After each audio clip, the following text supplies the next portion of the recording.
Warning, the following video contains a really awesome tutorial. If you have brain issues and do not want to learn stuff, then make sure you close YouTube, unsubscribe, and get the fuck out.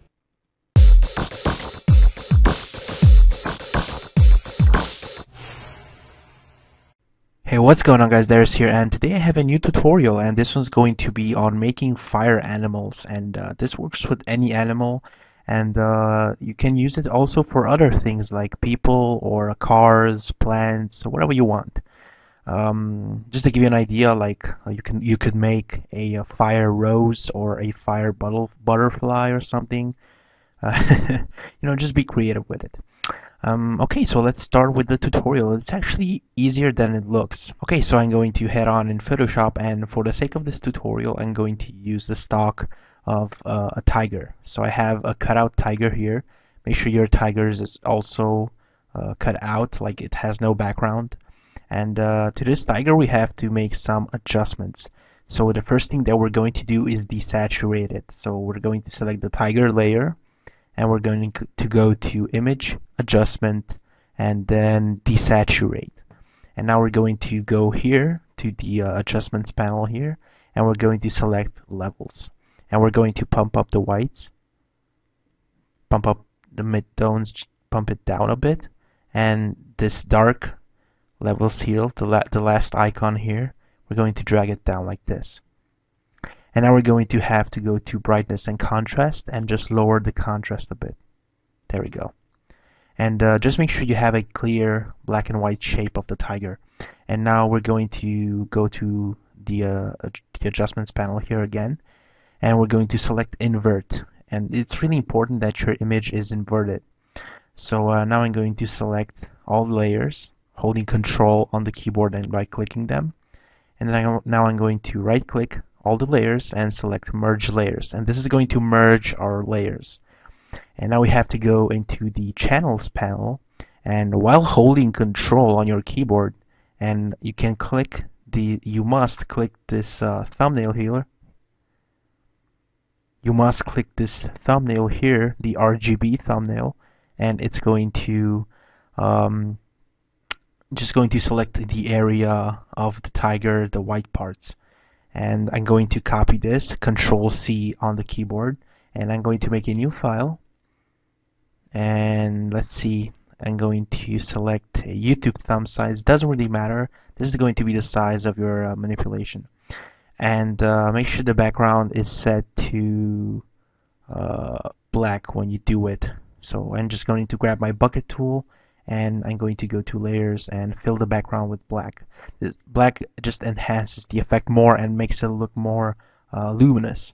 So I'm going to paste my tiger here, and as you can see, we have a black and white tiger, and I'm going to resize it by pressing Control T on the keyboard, and I'm going to make it just a bit smaller. Make sure you hold Shift when you resize the tiger, so it maintains the proportions.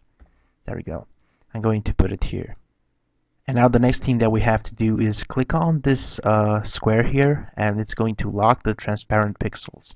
And this will allow us to modify the color of the tiger and just within the tiger. So I'm going to select my brush tool now, a big size one, and I'm going to select this yellow here, and I'm going to paint over the tiger. This is what color is this? Light yellow. Okay. And now I'm going to untick this, and let's name this layer Tiger Render. There we go.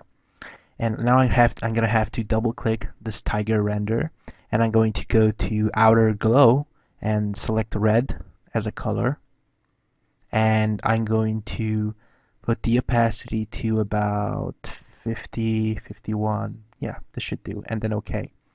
And now I'm going to grab this, what is this, light yellow orange color, and I'm going to I'm going to have to lock the transparent pixels again, and just brush around like the legs and the tail with a big soft brush.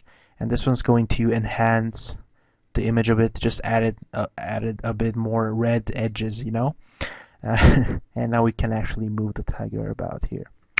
Okay, so let's just zoom in a bit and see how it looks, and it's pretty good so far. A thing that we have to do now is add the fire, and how are we going to do this? So I have a fire stock on my desktop, and I'm just going to drag it in Photoshop.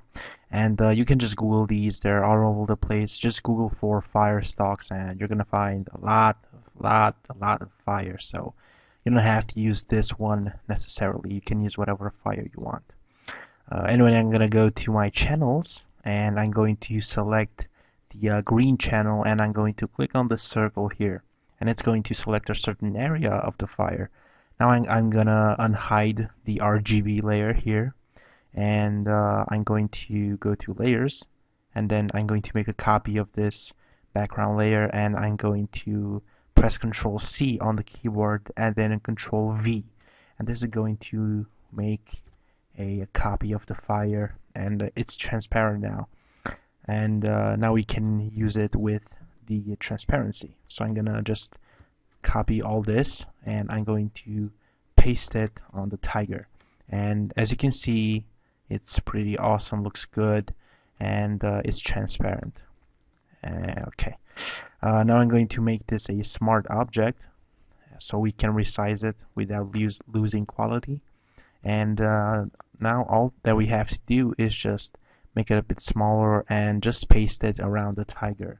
And it doesn't really matter how you paste this because it's going to get erased anyway in the end. So just place it all around the place like this, and you're going to erase it later.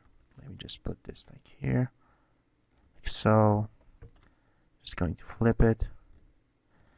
So it's not that hard, guys, just a little bit of patience and you can do basically any photo manipulation you want. Make sure to look tutorials online a lot. Like that's what I do when I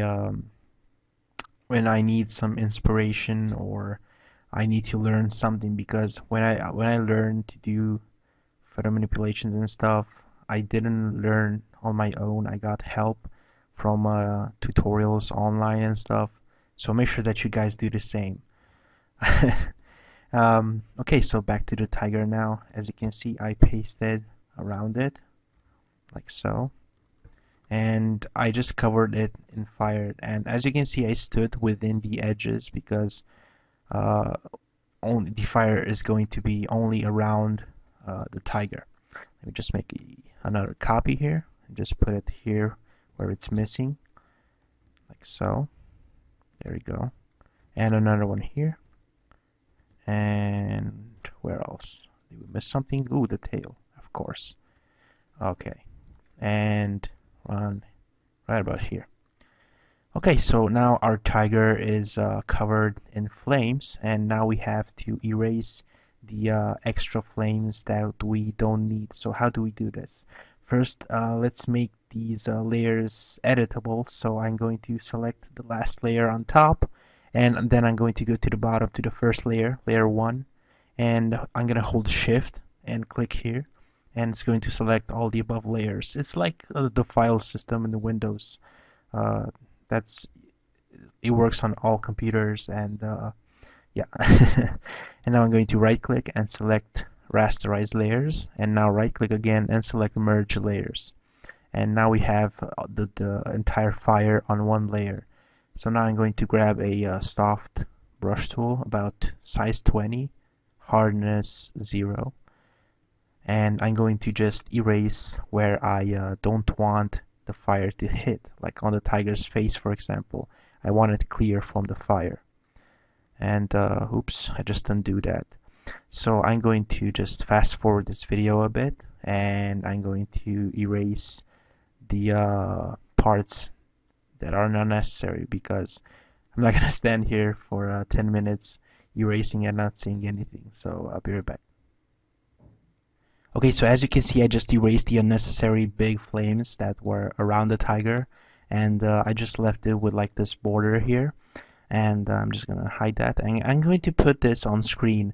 And right here in the new group, I actually additionally made some added some big flames to the tiger, which is actually just this normal flame that we've been using around the tiger so far, and I felt like the tiger needs more more bigger flames around it, so I just added like a flame here, or a flame here on the tail, and it's the same flame, it's just erased like I did with the borders. Um, and right now, let's just leave these big flames. You can experiment with them as much as you want to. And there's only two last steps that we need to do for this manipulation. We're going to select the tiger here, and I'm sorry, the background, and we're going to make a new layer above the background, but behind the tiger render. And you're going to select a big 1500 pixel brush, and you're going to select this color here, which is darker red, and you're going to just click once in the middle. And as you can see, the red in the background just enhances the lights on the target and just makes it more luminous. And to make it even more luminous, we're going to select the tiger render, and we're going to click here and select levels, and we're going to play with the levels around and just enhance the whites here. Just going to pop it up more, more, more, and as you can see right now, it's really, really luminous. Let's just make the background, the red background, just a bit bigger. I press Control T on the keyboard and just make it a bit more bigger like this. Just gonna center it like this and press enter. And that looks fantastic. That looks actually really, really good. And remember that this works with anything you want. You can make a flaming house, you can make a rose, a butterfly, anything you want. Remember that additionally you can add some smoke or like a charcoal background.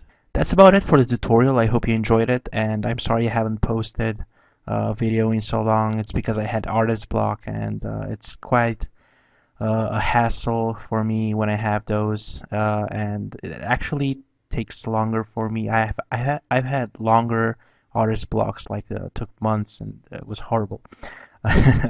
But yeah, I'm glad I got my mojo back, and it's also thanks to you guys because you suggest in the comments and PM me on Skype or something with ideas. So just thank you for that. I really appreciate it. Yeah, so that's about it. I hope you enjoyed it, and make sure to like the video, subscribe, and favorite it if you really liked the tutorial.